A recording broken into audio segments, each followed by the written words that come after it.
Morning. A quick trip today to Colchester. We are 25% powered by the sun. Zappy is working a tree.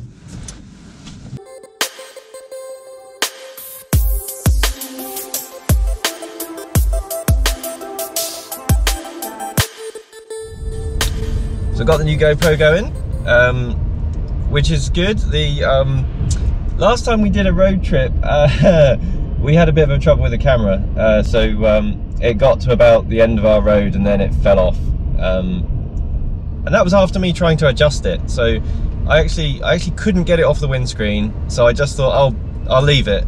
And then as soon as we started going and on the road, it fell off.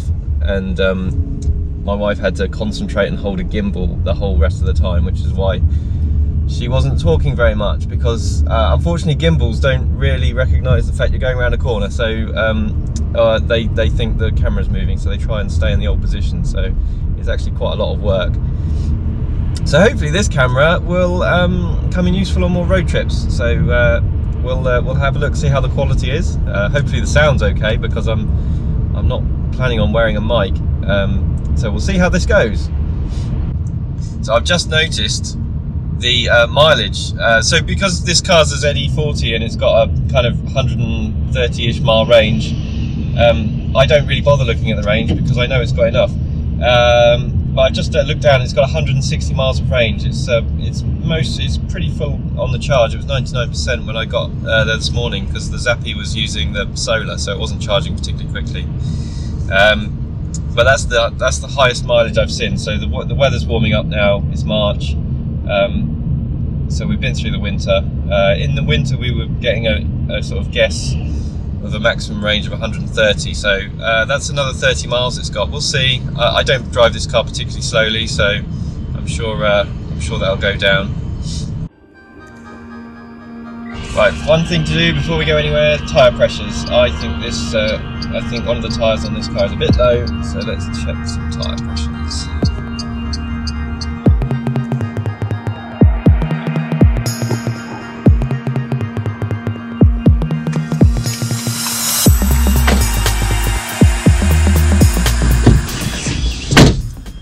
Quick pit stop. Tyre pressures looked alright actually. Yeah, we haven't checked them in since we bought the car, so... Right, let's roll.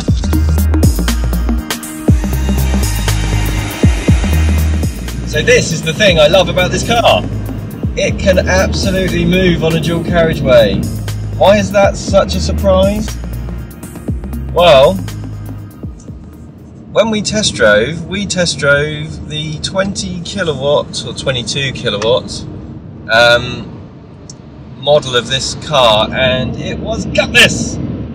I think it had about an 80 horsepower engine, maybe 90, and we tried to take it on a main road during the test drive, and during an overtaking manoeuvre we basically ran out of steam, and the car that we were overtaking just kind of like dipped their throttle a little bit, sped up to like 70 miles an hour, and just left us, you know, in the fast lane looking stupid.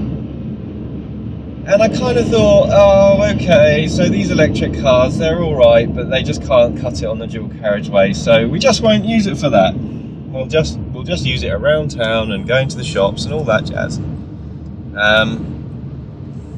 we ordered one, so we were still interested. We still wanted one. We did a lot of toing and froing about whether we would get the 22 or the 40, because obviously we could have. At the time, this was like early 2018. So we were looking at a normal 22 kilowatt battery lease one for about £5 grand, and I think it had maybe 6,000 miles on it. So we just kind of looked at our driving and saw what we did. And for the most part, it probably would have been okay, but there was some, you know, if you were doing 2 trips a day, then it would get a bit tight. Certainly doing this trip today, you know, Colchester and back, we probably wouldn't have made it. So it would definitely become a solid second car. This car, though, we have been shocked. I spent the first day or so with my jaw open, just couldn't believe how good it was, how capable it is on a main road, and since then, 4 months later, it's basically become our main car. For everything that it can do, we do it in this one. And the only things that this really can't do is like, you know, when I'm doing DIY and I need, like, you know, 3 meters of wood, then, you know, we use the other car. But the impact on our, some of the calculations I did previously, I didn't take into account how little we would use our other car, because I didn't think it would be replacing it. So if anything, it's saving us more money than I thought. I say saving, of course we've paid a bloody lot of money for the car in the first place. I don't normally buy new cars, and the reason I bought this as a new car was because we could not get this second hand. There is no R110, or there was no R110 second hand back when we ordered this car. It was not possible to get. So it was new or nothing. It was new or get an old one. And those old ones, they didn't have the battery, they didn't have the R110 motor. Plus we could put things on we want. So for the first time ever, we went and bought a brand new car. But actually, it was a lot cheaper than they make out. I just saw a What Car article saying that the Zoe is the fastest depreciating car, or one of the fastest depreciating cars on the market. And they said the Zoe cost £29,000. Well, of course it's fastest depreciating, because they don't sell them new for that. So yeah, when they look at the second-hand market, it's going to be a lot less. But actually, looking at the second-hand market for this, briefly, I can't buy this car second-hand for what I paid for it new. It's more money, they're more expensive. So, you know, bonus. I'm absolutely loving it. And here we are, outside lane, cutting it with the rest of the traffic.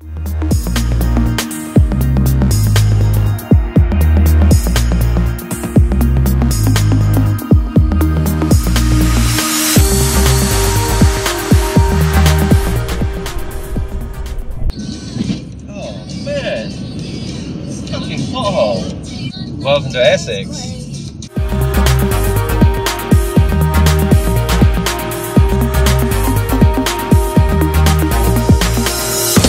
Right, homeward bound.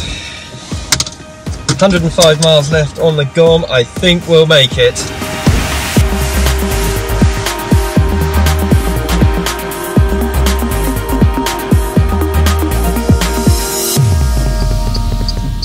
GOM. I love that. I think it was Ian Simpson. That's the first YouTube channel I watched. The GOM Guessometer. I love it. I think with these things, just because the temperature is such a variable, it does go up and down in the winter and stuff, which just takes a little bit of getting used to. But again, that's why we bought a car which has more range than we'll need. It's a bit of safety, a bit of margin, and that's what's going to get better. The margin's going to get better. And that's why we're not keeping this car that long, because there'll be something better come along so quickly. Already, so, I mean, since we've owned this car 4 months, and I mean, there's been a whole load of announcements. I mean, the Hyundai Kona, Kia e-Niro, all these cars, and then the new Zoe as well, and that looks all right. So there's just going to be so much choice, and the technology's moving on. Battery technology is getting better. Battery technology is just good enough right now. It's not great. It's just good enough, in my opinion, because the fact of the matter is, for a lot of people, they will just not understand the fact that it gets worse the older it is, the more times it... I mean, I know they've all got mobile phones and they get that. And I know that battery technology in cars is very well maintained by the battery management systems, but they are still governed by a cycle. They can survive for a certain number of cycles to a certain amount. So unless you're going to go through a whole calculation of, well, how much do I actually need in terms of range, so therefore I'm going to keep this car for 10 years, and I know that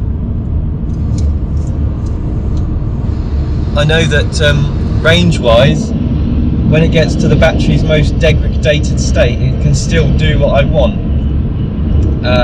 Yeah, no, don't think so. So hopefully the battery technology will come along.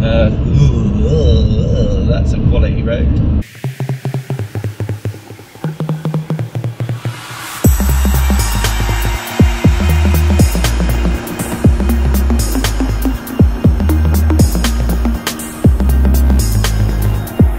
There you go, dual carriageway driving, not a problem in an R110, and you can make progress as well. You can overtake stuff,